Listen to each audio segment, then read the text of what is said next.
We understand that a plane has crashed into the World Trade Center. We don't know anything more than that. We don't know if it was a commercial aircraft. 12 miles to the east of Denver is a scene of a shooting this morning. Police there were called shortly after midnight. What did Iraq have to do with what? The attack on the World Trade Center. Nothing. Hey, what's good, y'all? It's Red Flag Media. And, let's be honest, right?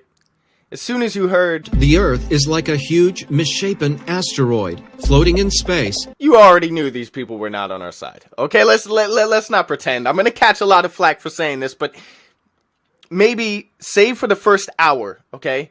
Even though they put a ridiculous soundtrack and they tried very hard to pander towards the National Geographic Discovery Channel type documentary with you know, we'll wait for the results until after, you know, that whole thing. Save for that, they did a good job at showing experiments, which have already been done in one way or another by somebody within the community, independently. They did a good job of, you know, showing these experiments and showing the levels and proving there is no curvature, right? But in the last half hour of the documentary, they just started throwing a whole bunch of stuff together and not really giving you any explanation as to any of it. Like, let's actually think about one of the key pieces of this whole documentary, right? The extra continent, which their model is kind of based around, right? They spent 4 minutes talking about that continent, and it was like it was tacked on. Nothing. It was like this is Flat Earth if NASA went flat Earth. This is what it is. They managed to detect absolutely no fraudulent activity going on. And in fact, oh yeah, if you take the cameras up a certain altitude, it will curve. Really? Really? Like we haven't already shown that does not happen if you are not using a wide angle lens. They're saying there are pictures being taken in space. And that, you know, plausible deniability for these guys.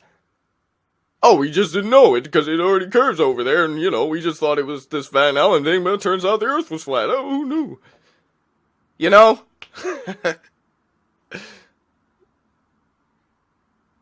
I don't know, man. They contradict themselves almost immediately. Let's think about it. Like, as soon as that last half hour starts going, they go, oh, gravity doesn't exist, but, you know, there's this theory that Einstein came up with that is based solely upon gravity that we have to use to support our model. That makes sense to you? It does not exist. According to the experiments, gravity does not exist. And why do Earth photos taken from space show a curvature? According to Albert Einstein's theory, the mass of a large object can create a curvature in space-time around it, able to bend the path of a beam of light in its vicinity. This phenomenon was called a gravitational lens. A gravitational lens. A gravitational lens. According to the experiments, gravity does not exist.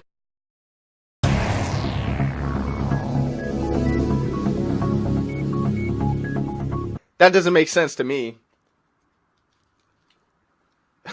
Like, oh, well, you know, the solar system might not exist, you know, maybe, who knows? This is important. It doesn't take somebody to 7 years that you have to take the whole heliocentric model away. You can't just chuck your little flat Earth thing into space somewhere and say, oh, the solar system might not be something, but we're still in space and it's still like rocks around and we're an asteroid and... What? 7 years, people? I don't think this took 7 years. I think this took a year tops. A year tops. What in that documentary is so conclusive, besides their experiments, which, you know, they don't take a long time to conduct? You think they were doing this back in 2011? Give me a break. And, if we go back to that continent, this is the picture they show for the continent. And then they switch immediately over into CGI to explain the rest. Now, who else do we know who does that? You know? Like, people might slate me for not giving them the benefit of the doubt here, but really, it's not like they weren't watching what we were doing. Because you can see that little light experiment they do with that lens, that was lifted from a video that came out something like a month and a half ago, and it was very clearly lifted from that because it hadn't appeared before then until now. The following experiment simulates the behavior of day and night. We use a flat convex lens, a model of the continents, and an external light source simulating the sun. The result is a model of day and night in the corresponding time zones.